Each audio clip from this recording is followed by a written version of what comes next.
you know, Asclepius, that Egypt is an image of heaven? Or to speak more exactly, in Egypt, all the operations of the powers which rule and work in heaven are present in the earth below. In fact, it should be said that the whole cosmos dwells in this our land, as in a sanctuary. And yet, since it is fitting that wise men should have knowledge of all events before they come to pass, you must not be left in ignorance of what I will now tell you. There will come a time when it will have been in vain that Egyptians have honored the Godhead with heartfelt piety and service, and all our holy worship will be fruitless and ineffectual. The gods will return from earth to heaven. Egypt will be forsaken, and the land which was once the home of religion will be left desolate, bereft of the presence of its deity. Oh, Egypt, Egypt. Oh, Egypt, Egypt. Oh, Egypt, Egypt. Of thy religion nothing will remain but an empty tale. Oh, Egypt, Egypt. Oh, Egypt, Egypt. Oh, Egypt, Egypt. Of thy religion nothing will remain but an empty tale, which thine own children in time to come will not believe.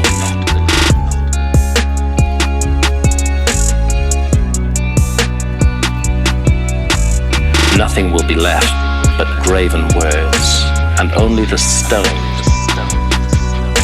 will tell of thy piety. And in that day, men will be weary of life, and they will cease to think the universe worthy of reverent wonder and worship. They will no longer love this world around us, this incomparable work of God, this glorious structure which He has built, this sum of good made up of many diverse forms, this instrument whereby the will of God operates in that which He has made, ungrudgingly favoring man's welfare. This combination and accumulation of all the manifold things that call forth the veneration, praise, and love of the beholder. Darkness will be preferred to light, and death will be thought more profitable than life. No one will raise his eyes to heaven. The pious will be deemed insane. The impious wise, the madman will be thought a brave man, and the wicked will be esteemed as good.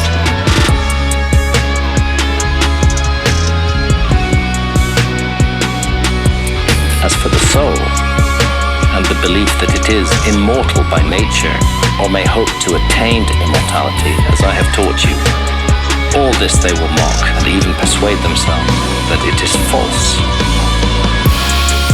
Oh, Egypt, Egypt. Oh, Egypt, Egypt. Oh, Egypt, Egypt. Of thy religion nothing will remain but an empty tale. Oh, Egypt, Egypt. Oh, Egypt, Egypt. Oh, Egypt, Egypt. Of thy religion nothing will remain but no word of reverence or piety, no utterance worthy of heaven will be heard or believed, and so the gods will depart from mankind, a grievous thing. And only evil angels will remain, who will mingle with men and drive the poor wretches into all manner of reckless crime, into wars and robberies and frauds and all things hostile to the nature of the soul. Then will the earth tremble and the sea bear no ships. Heaven will not support the stars in their orbits. All voices of the gods will be forced into silence. The fruits of the earth will rot, the soil will turn barren, and the very air will sicken with sullen stagnation. All things will be disordered and awry. All good will disappear.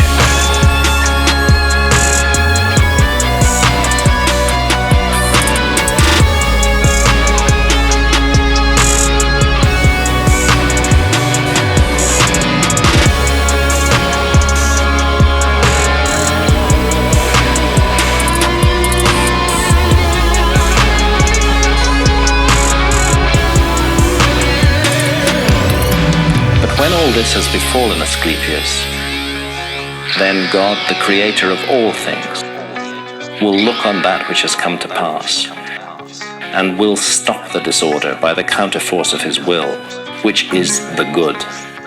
He will call back to the right path those who have gone astray. He will cleanse the world of evil, washing it away with floods, burning it out with the fiercest fire, and expelling it with war and pestilence. And thus he will bring back his world to its former aspect, so that the cosmos will once more be deemed worthy of worship and wondering reverence. And God, the maker and maintainer of the mighty fabric, will be adored by the men of that day with continuous songs of praise and blessing. Such is the new birth of the cosmos. It is a making again of all things good, a holy and awe-inspiring restoration of all nature.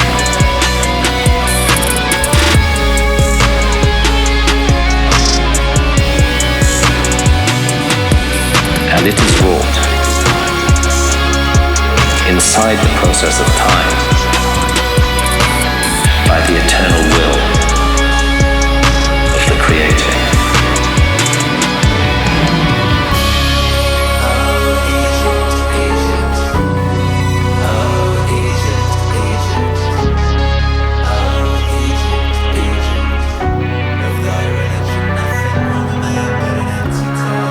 Oh, Egypt, Egypt.